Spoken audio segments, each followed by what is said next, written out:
95장 진리의 순종함. 사랑하는 D 형제에게, 나는 1865년 12월 25일 뉴욕주 로체스터에서 본 이상 가운데 나타난 여러 사람들 중에서 그대의 얼굴도 기억한다. 나는 그대가 표면에 드러나지 않는 것을 보았다. 그대의 판단으로 우리가 진리를 가지고 있다는 것을 깨닫고 있지만 그대는 아직까지 거룩하게 하는 진리의 가마력을 경험하지 못하였다. 그대는 우리의 구속주의 발자취를 가까이 따라가지 않았다. 그러므로 그대는 그분께서 걸어가신 그대로 걸어갈 준비를 갖추고 있지 않다. 진리의 말씀을 들을 때 그대의 판단력은 그것이 옳으며 반박할 수 없다고 말한다. 그러나 성화되지 못한 마음은 즉시 이렇게 말한다. 이것은 어려운 말이다. 누가 그 말을 들을 수 있겠는가? 그대는 하나님의 백성들과 보조를 같이 하고자 하는 노력을 포기하는 것이 좋을 것이다. 새롭고 이상하고 어려운 일들이 계속해서 일어날 것이기 때문이다. 그대는 언젠가는 멈추어 서야 할 것인데 앞으로 전진하기보다는 지금 곧 멈추어 서는 것이 좋을 것이다. 그대는 진리를 믿노라고 공언할 수 없고 진리를 실천하지도 않는다.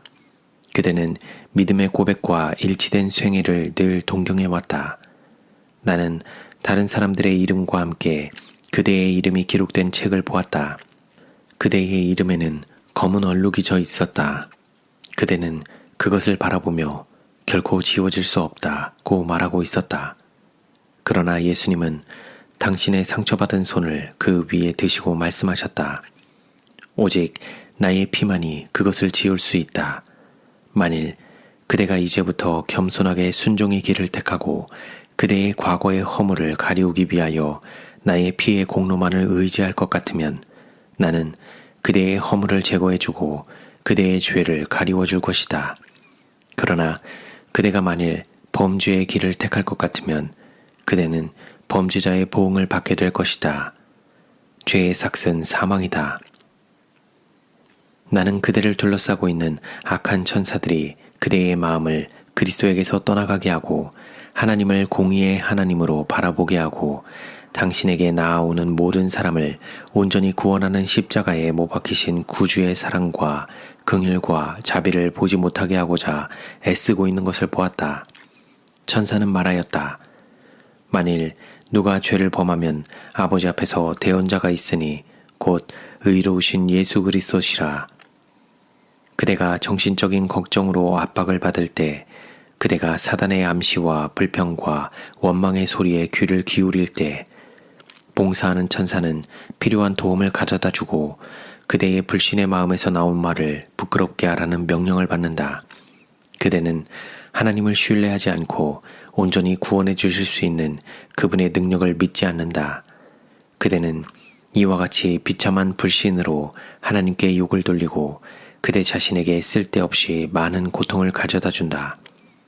나는 그대를 둘러싸고 있는 하늘의 천사들이 악한 천사들을 쫓아버리고 동정과 슬픔으로 그대를 쳐다보고 그대에게 하늘, 곧 불멸의 면류관을 가리키면서 승리하기를 바라는 자는 싸워야 한다고 말하는 것을 보았다. 비록 그대가 의심과 혼란 가운데 빠져 있을지라도 그대는 그대 자신과 하나님의 계명을 지키는 백성들을 연결짓는 사슬을 완전히 끊어버리고자 하지 않았다.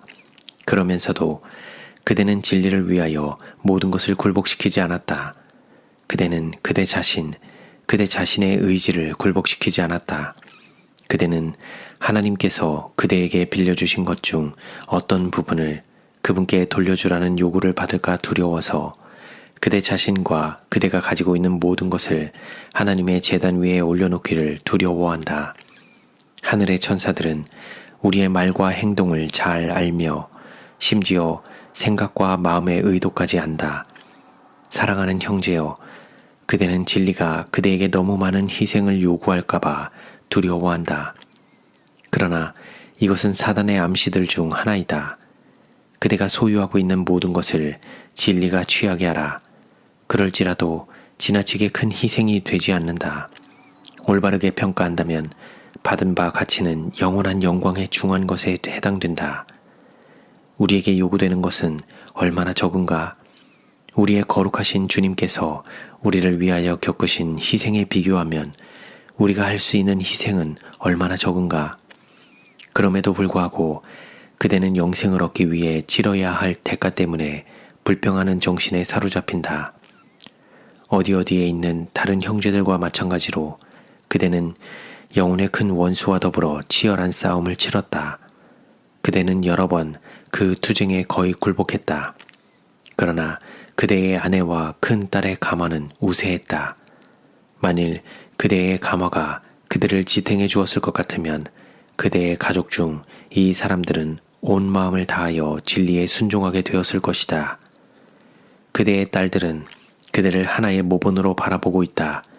그들은 그들의 아버지가 옳을 수밖에 없다고 생각하기 때문에 그들의 구원은 그대가 취하는 행동에 크게 좌우된다. 만일 그대가 영생을 위한 투쟁을 중단할 것 같으면 그대는 자녀들을 그대와 같은 상태로 만드는데 강력한 영향을 발휘하고 그대의 성실한 아내의 마음에 좌절감을 주고 그의 소망을 깨뜨리고 생명을 붙드는 그의 손을 약화시킬 것이다. 그대는 심판 때에 이 사람들을 만나서 그대의 불성실이 그들의 멸망을 초래했다는 사실을 어떻게 증거하겠는가? 나는 그대가 여러 번 진리를 실천하기 위한 투쟁을 중단하라는 사단의 제안을 받아들인 것을 보았다. 왜냐하면 유혹자는 그대가 할 수 있는 최선의 노력을 다할지라도 실패할 것이며 그대의 모든 약점과 결함을 가지고서는 헌신의 생애를 지속할 수 없다고 그대에게 말했기 때문이다. 나는 그대의 아내와 큰딸이 그대에 대하여 슬퍼하고 사단의 강력한 암시를 다소나마 저항할 수 있도록 그대에게 용기를 주기 위하여 그대의 선한 천사의 역할을 담당해 온 것을 보았다. 그들에 대한 그대의 사랑 때문에 그대는 그대의 흔들리는 믿음을 하나님의 약속 위에 굳게 세우기 위하여 다시금 노력하게 되었다. 사단은 그대의 멸망을 보고 기뻐하기 위하여 그대를 넘어뜨리고자 기다리고 있다. 하나님의 율법을 짓밟고 있는 자들은 그대를 통하여 그들의 반역을 강화시킨다. 그대는 진리를 위하여 결정적인 태도를 취하기 전에는 강하게 될 수 없다. 조직적 헌금 제도는 그대에게 필요 없는 것으로 간주되고 그대는 그 제도가 실수 없는 지혜를 가지신 하나님께서 마련하신 것임을 간과해버린다. 하나님께서는 혼란을 막고 탐심과 탐욕과 이기심과 우상숭배를 고쳐주기 위하여 이 계획을 세우셨다. 이 제도는 무거운 짐을 진 자들을 가볍게 해줌과 동시에 모든 사람에게 알맞은 짐을 지워주기 위하여 마련되었다. 인류의 구원은 비싼 대가, 인류를 타락에서 건져내어 세상의 상속자가 되기까지 높여주기 위하여 값없이 주신 영광의 주님의 생명을 대가로 지불하였다. 하나님께서는 사람이 큰 구속의 사업에서 그의 동료 인간들을 도와줄 수 있게끔 제도를 마련하셨다. 그러므로 이 일을 회피하는 자, 다른 사람들도 그와 함께 하늘의 은혜에 참여하는 자가 되도록 하기 위하여 자기 자신을 부인하기를 원치 않는 자는 장차 올 생활에 합당하지 않고 그처럼 큰 희생을 치른 하늘의 보화를 얻을 자격이 없는 자임을 스스로 입증하게 된다. 하나님께서는 마지못해 내는 헌물과 강요받아 바치는 희생 제물을 원치 않으신다. 철저하게 회개한 자들과 하나님의 사업의 가치를 바르게 평가하는 자들은 그들에게 요구되는 적은 것을 즐거운 마음으로 바치고 주는 것을 하나의 특권으로 생각할 것이다. 천사는 영혼을 거스려 싸우는 육체의 정욕을 제어하라고 말했다. 그대는 건강개혁에 걸려 넘어졌다. 그것은 그대에게 필요 없는 진리의 부속물처럼 보인다. 그러나 그렇지 않다. 그것은 진리의 한 부분이다. 여기에 그대가 지금껏 감당하도록 주어졌던 어떤 것보다 더 까다롭고 더 견디기 어려운 한 사업이 그대 앞에 있다. 그대가 주저하고 뒤로 물러가서 받아야 할 특권으로 되어 있는 축복을 붙들지 않을 것 같으면 그대는 손실을 당하게 된다. 그대는 하늘이 그대의 진리의 어려움을 감소시켜주기 위하여 그대의 길에 놓아준 바로 그 축복에 걸려 넘어지고 있다. 사단은 이것을 가장 반대할 만한 관점에서 그대 앞에 제시하여 그대에게 가장 큰 유익이 되고 그대의 육체적, 영적 건강을 위한 것을 대항하여 싸우게 할 것이다. 모든 사람들 중에서 그대는 건강개혁으로 유익을 얻어야 할 사람이며 이 개혁 문제에 있는 모든 것에 관하여 받아들인 진리는 가장 큰 유익이 될 것이다. 그대는 검소한 식생활로 유익을 얻을 수 있는 사람이다. 그대는 한순간에 중풍에 걸려 반신이 죽어버릴 위험에 빠져 있었다. 식욕의 부인은 그대에게 구원이 된다. 그럼에도 불구하고 그대는 그것을 일종의 큰 궁핍으로 여긴다. 현 시대의 젊은이들이 신앙적으로 쉽게 기울어지지 않는 이유는 그들이 받는 교육의 결함 때문이다. 자녀들에게 정욕의 방종이 허용되거나 부모가 세운 규칙을 어겨도 벌을 받지 않고 지나가도록 묵인되는 것은 그들에게 주어지는 진정한 사랑이 아니다. 잔 가지가 굽은 대로 나무는 굽어진다. 어머니는 자녀들에게 훌륭한 그리스도인 품성의 기초를 놓아주고자 노력할 때 언제나 아버지의 협력을 얻어야 한다. 사랑에 빠져있는 아버지는 규정하는 것이 달갑지 않다고 해서 자녀들의 결점에 눈을 감아서는 안 된다. 그대들은 다 함께 각성하여 거친 방법이 아닌 확고한 목적을 가진 굳센 태도로 자녀들에게 반드시 그대들에게 순종해야 한다는 것을 알려주라. 아버지는 단순히 충동에 의하여 움직이는 어린아이와 같아서는 안 된다. 그는 신령하고 거룩한 띠로 가족과 함께 묶여 있다. 온 가족의 중심은 아버지이다. 가정의 띠라는 그의 이름은 남편에 대한 올바른 정의이다. 그는 자신의 남자다운 태도로 엄격한 덕성과 정력과 성실과 정직과 실제적 유용성을 예시하는 입법자이다. 어떤 의미에서 아버지는 아내와 자녀들이 기도와 찬양으로 연합하고 있는 동안 하나님의 제단 위에 아침과 저녁의 희생 제물을 올려놓는 가정의 제사장이다. 그런 가정에 예수님께서는 머무시게 될 것이다. 그리고 생기를 띠게 하는 그분의 영향 아래 부모들의 기쁨에 넘치는 환호의 음성. 보십시오. 주님께서 주신 자녀들과 제가 여기 있습니다. 라고 말하는 음성은 더 숭고한 환경에서 다시금 들리게 될 것이다. 구원받았다. 구원받았다. 영원히 구원받았다. 정욕으로 세상에서 썩어질 것을 벗어버리고 그리스도의 공로로 불멸의 후사가 되었다. 나는 불과 소수의 아버지들만이 그들의 책임을 깨닫고 있는 것을 보았다. 그들은 자신을 제어하는 법을 배우지 못했다. 그들이 이 교훈을 배우기 전에는 자녀들을 다스리는 데 있어서 빈약한 일을 하게 될 것이다. 완전한 극기는 가정의 하나의 매력으로 작용할 것이다. 이 일이 성취되면 큰 승리를 얻게 된다.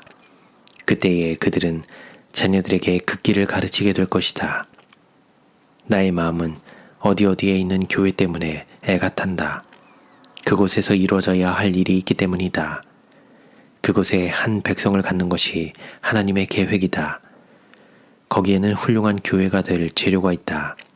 그러나 거친 칼날을 제거하고 질서 있게 일할 준비를 시키고 모두가 연합하되 한 마음으로 통일되게 하기 위하여 해야 할 중요한 사업이 있다. 한두 사람이 각성하여 고성한 진리의 토대 위에 더욱 굳게 서서 연합해야 할 필요를 느낄 때 다른 사람들은 각성하기 위한 노력을 전혀 하려고 하지 않았던 것이 지금까지의 상황이었다. 사단은 반역하는 정신을 그들에게 넣어주고 전진하기를 원하는 자들을 낙심시키고자 한다. 그들은 사업에 착수하라는 권유를 받으면 스스로를 방어할 준비를 갖추고 어떤 사람들에게는 완고한 정신이 들어가서 그들이 마땅히 도와야 할 때에 오히려 방해한다. 어떤 사람들은 하나님의 대패에 굴복하지 않을 것이다.